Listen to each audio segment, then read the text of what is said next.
Please don't forget subscribe to the channel and hit the bell to get notified of new daily videos. I used to think my biggest problem was the relentless churn of city life. The endless noise, the cramped apartment, the feeling of being a cog in a vast, indifferent machine. That all changed 6 months ago when a solicitor's letter arrived, informing me of a rather unexpected inheritance. A cottage from my great-aunt, Janice Park, a woman I barely remembered meeting as a child. She lived a quiet life, tucked away in the sprawling wooded hills near the old logging town of Havenwood, far from everything. It sounded like a dream. And at first it was. The cottage was small, certainly, but impeccably maintained, with sprawling gardens and a view of ancient, towering pines. The air was crisp, the silence profound.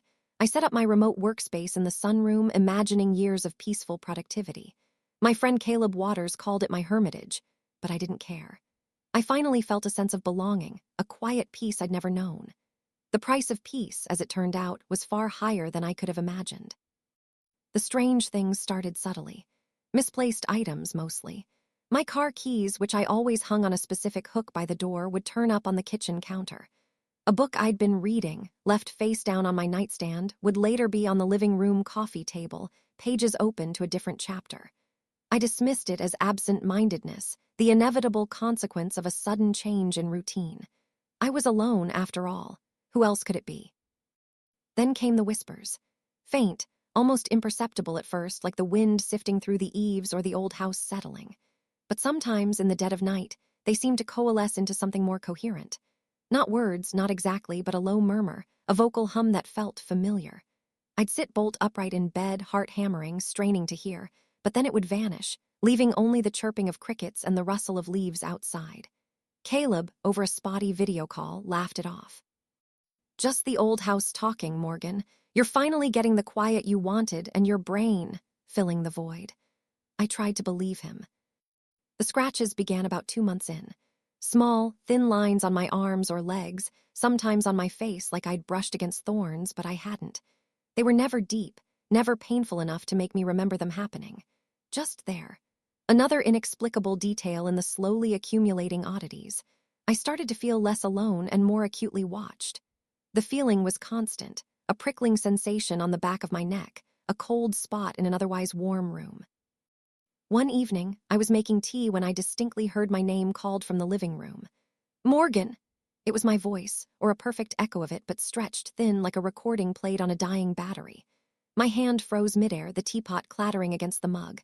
I walked into the living room cautiously, my breath catching in my throat. Nothing. The room was empty, the fading light casting long shadows across Janice's antique furniture. "Hello," I whispered, my real voice sounding frail and small. Only silence answered. The next morning, I found a photograph on my pillow. It was a faded sepia image of a young woman, her hair styled in a severe bun, her eyes dark and watchful. Janice Park. But not the Janice I vaguely remembered. This was a younger version, perhaps from her early 20s. I hadn't seen this photo before. I didn't even know I owned it. Where had it come from? It was too unsettling. I tried to contact a local real estate agent, thinking of selling. I needed to get out. That night, things truly escalated. I was packing a small bag, just essentials, planning to drive into Havenwood first thing in the morning and stay at the only motel. As I folded a shirt, the closet door, which had been firmly shut, slowly creaked open. Inside, nestled among Janice's old dresses, was a single, unfamiliar garment. A dress I'd never seen, old-fashioned, made of heavy lace, identical to the one Janice was wearing in the photo. A wave of nausea washed over me. I slammed the closet door shut, my hands trembling. Then the mirrors began to change. First, it was just a trick of the light. My reflection seemed a fraction of a second behind my movements, or sometimes her expression wouldn't quite match mine. But tonight, as I stared into the bathroom mirror, I saw her. Janice. Her face, stern and aged, superimposed over my own. Her eyes stared out from my eyes, dark and knowing. Her lips moved, though mine didn't. "You're home now," a voice, my voice but laced with 100 years of dust and longing, whispered from the reflection. "You belong here." I screamed, stumbling backward, hitting the wall. The reflection flickered, then reverted to my own horrified face. I ran, adrenaline coursing through my veins, grabbed my car keys from the hook, they were there for once and flung open the front door. But as I tried to step outside, an invisible wall slammed into me, throwing me back into the hallway. I tried again, pushing with all my might, but it was like running into solid rock. I scrabbled at the door frame, desperate, tears streaming down my face. It wouldn't let me leave. That's when I heard the rustling from the living room. Not the wind, not a settling house. It was a deliberate, dragging sound, like something being pulled across the wooden floor. I peered around the corner, my heart pounding a frantic drum against my ribs. In the center of the room, standing upright, was the old lace dress. The one from the closet, the one Janice wore in the photograph. It swayed gently, as if an unseen body were inside it, and slowly, impossibly, it began to drift towards me, the fabric whispering against the floorboards. From within its folds, I heard the same familiar, distorted whisper, "Home, Morgan, you're finally home. We'll be together forever." I'm still here. I'm writing this on my phone, hiding in the bathroom, the only room without a mirror. I can hear the house around me, a symphony of creaks and groans, punctuated by the occasional insidious whisper of my own name. I tried the doors again, the windows. They're locked, sealed more than just physically. It's like the house itself has absorbed the exits. It wants me. It wants to keep me. And I think it's slowly replacing me piece by piece.